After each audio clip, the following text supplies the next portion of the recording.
In honor of those who sacrificed their lives for freedom, Masid proudly presents The Battle of Yultong, a story of how Filipino troops braved a sea of Chinese soldiers during the Korean War.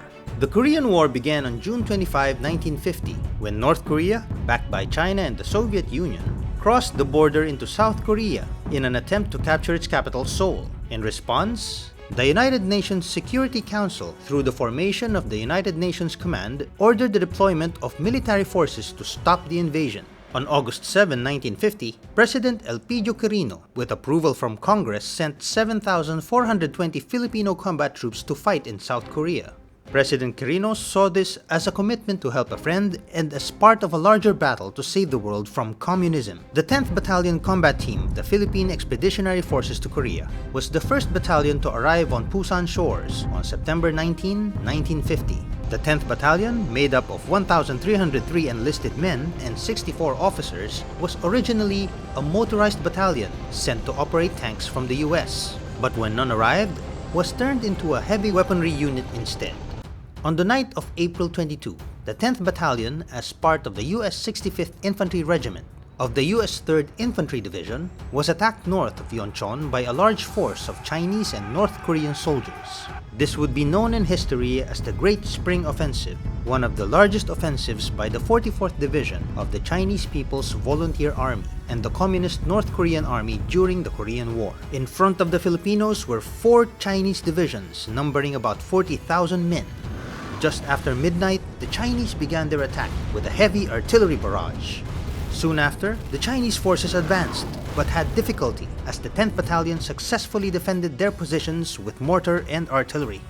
However, a massive Chinese assault pushed the Turkish brigade from their position, allowing the Chinese to surround the Filipinos' eastern side.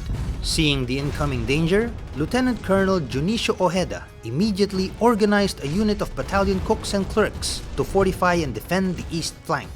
With the help of M24 light tanks and artillery support, Lieutenant Colonel Ojeda's makeshift unit was able to hold off the advancing Chinese forces. The situation only got worse when the Puerto Rican 65th Infantry Regiment, situated on the west flank, began to fall back from Chinese attack. With the west flank now exposed, the Chinese began advancing but were blocked by a platoon of Filipino soldiers situated on a hill overlooking Yultong. Commanded by Lieutenant Jose Arciaga, this platoon refused to yield and held their ground. This gave Lieutenant Arciaga's company commander, Captain Conrado Yap, enough time to mount a counterattack. The counterattack successfully extracted the trapped platoon from the hill and also stopped the Chinese from further advancing. But sadly, Lieutenant Arciaga and Captain Yap were killed during the fight. In the early morning of April 23, Lieutenant Colonel Ojeda led the second counterattack using M24 tanks. This caught the Chinese off guard and pushed them away from the hill they were trying to seize. The Filipinos fought until midday before it was ordered to withdraw and link up with the rest of the division in the south. 15 Filipino soldiers died, 26 were wounded, and 14 were missing in action, while the Chinese and North Koreans lost around 500 soldiers.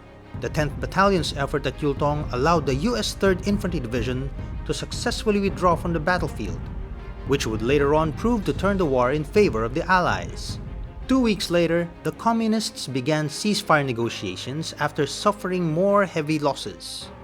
For the next 2 years, the Korean War was mostly battled from hilltops until a ceasefire was finally declared. Out of the 7,420 Filipino soldiers sent, 113 were killed, 313 wounded, 15 missing, and 41 held as prisoners of war.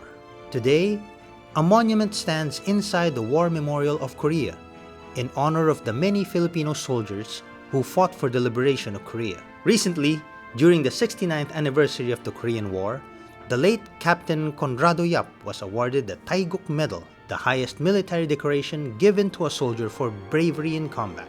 Also awarded the Taeguk Medal was fellow 10th Battalion team member Major Maximo Young for his heroism at the Battle of New-dong.